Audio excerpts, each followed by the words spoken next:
नमस्कार मित्रों संतों के चरित्र अवश्य सुनो, अवश्य पढ़ो। संतों के चरित्र की बहुत महिमा है।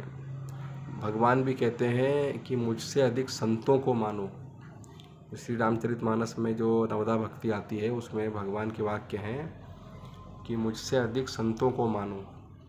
और शास्त्रों में यहाँ तक वर्णित है कि जो डायरेक्ट भगवान की भक्ति का प्रयास कर रहा है तो भगवान कहते वो मेरा भक्त नहीं है, पर जो मेरे भक्तों का भक्त है, जो मेरे भक्तों का भक्त है, वो मेरा असली भक्त है। और वैसे भी संतों की महिमा, गुरु की महिमा वास्तव में है भी। आपने सुना होगा, गुरु गोविंद दोऊ खड़े काके लागू पाए, बलिहारी गुरु आपने गोविंद दियो बताए। मतलब संतों की महिमा, भगवान कहते हैं कि संतों को जितना पढ़ोगे, सुनोगे, उनको आदर्श बनाओगे तो मुझ तक जल्दी आओगे। भगवान को वो भक्त बहुत प्रिय होते हैं जो संतों के माध्यम से भगवान की तरफ पहुंचते हैं।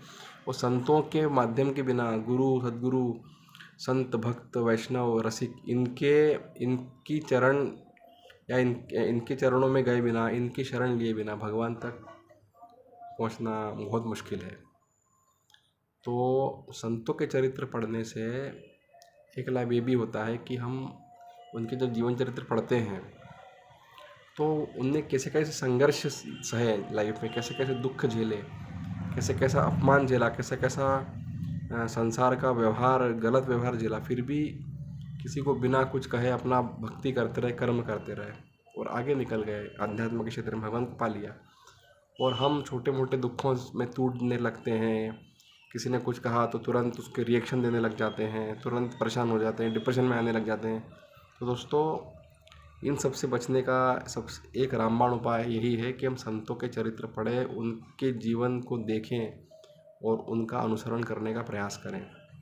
और अगर आध्यात्मिक मार्ग में आगे बढ़ना है तो उसके लिए भी संतों का चरित्र ज़रूरी है।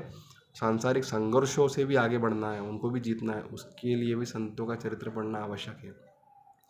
तो संतों का चरित्र श्रवण करें, पठन करें और संतों को, वैष्णवों को, भक्तों को अपना आदर्श बनाएं और फिर जीवन जिए, फिर कर्म करें, भक्ति करें।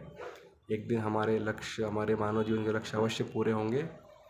हम इस संसार में अपने कर्तव्य कर्म निभाते हुए अध्यात्म में भी प्रगति करेंगे और हमारे मानव जीवन के लक्ष्य जो भगवत प्राप्ति है वो भी अवश्य पूर्ण होगी। साथ साथ हमारे कर्म धर्म के साथ साथ भक्ति भी हमें अवश्य मिलेगी।